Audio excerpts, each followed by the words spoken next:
So on this video, I'm going to show you how to adjust the thumb protector. If you need it to be bigger or smaller, simply lift the top, take your pliers, and this little bit right here, oh, my pliers are pretty rough, but you know how it is. If you need it tighter, bend it in. If you need it looser, bend it out.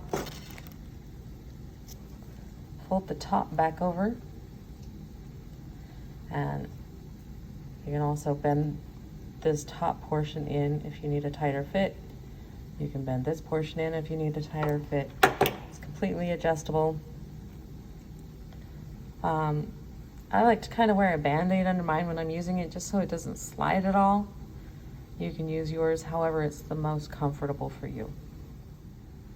So here we're just gonna do a basic half round wire wrap. I've already started that. Going to wrap it around a couple more times,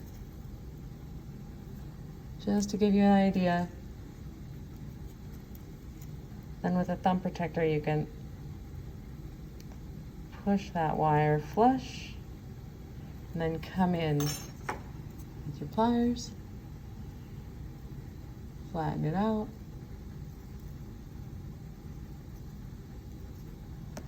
and then of course you're going to trim and continue. So now I've got my basic frame made. I'm going to want to set my stone, and a lot of times I have a lot of difficulties getting in to these side wires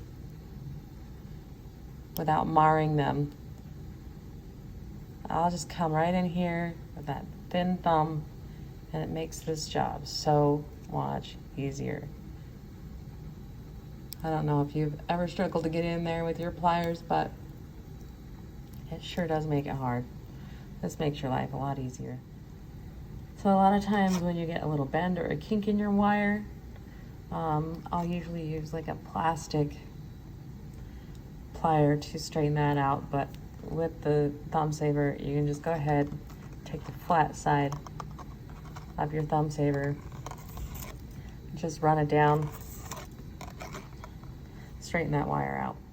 One of my favorite things about the thumb saver is when you're starting off a coil and you can't quite get it to the end, you just put your thumb saver on, push it right down in there. All those wires are flush, pushes it right down up against the beginning of where you want your wires. Hope I have enough room to show this.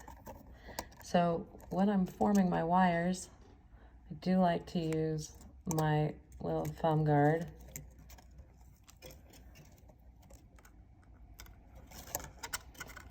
Yeah, there's not a whole lot of room in my little video box here.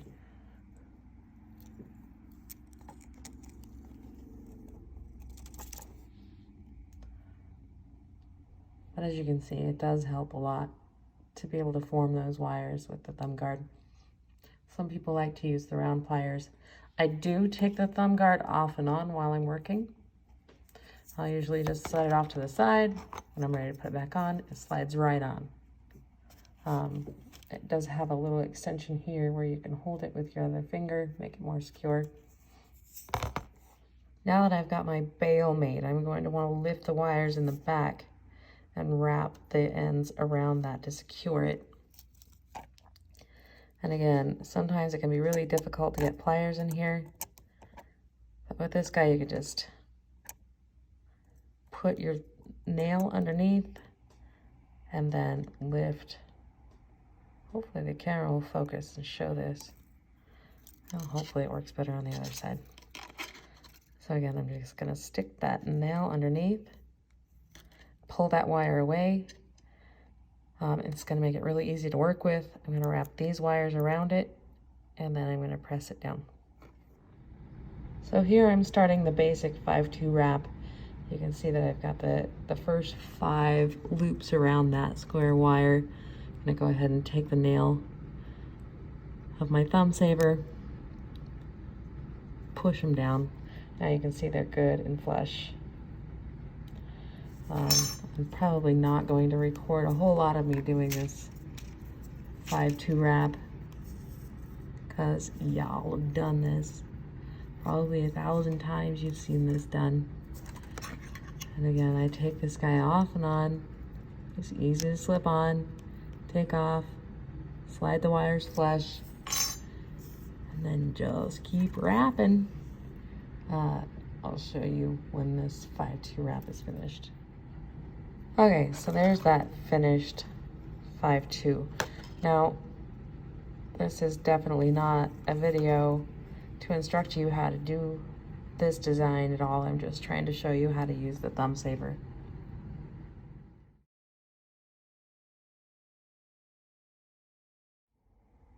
So now I'm just working on a single wrap, and you can see that the wires are a little bit loose.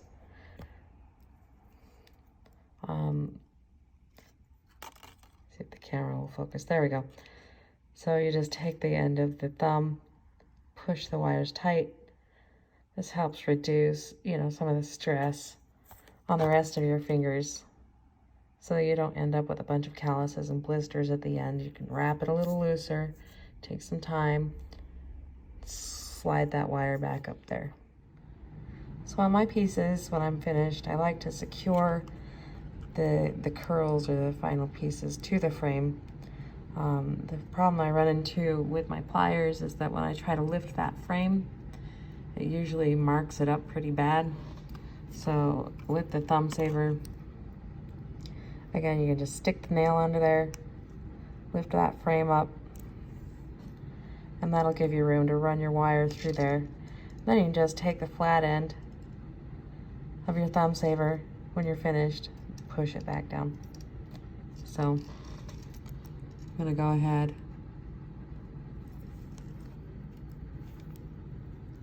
run that wire through there. I think I'm gonna have to clip it a little shorter.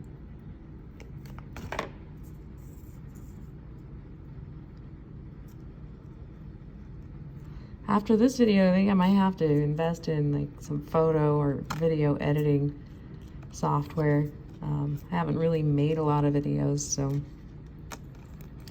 I hope that this video works okay for this demonstration.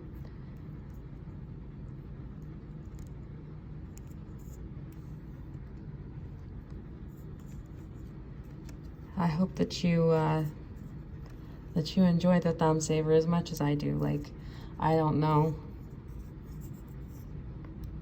how I survived without it. I made it out of necessity, just because I was so tired of having sores and blisters and pokes and stuff on my thumb that I had to make something. You'll find that, as I start making more videos, I modify pretty much all of my tools. With the thumb saver, feel free to modify it. I know I have one where I put a little groove in the thumb so that when I'm doing coils, I can run the wire through that without having to get any friction on my skin. And it works out pretty good. Just remember not to get carried away and let the wires overlap each other.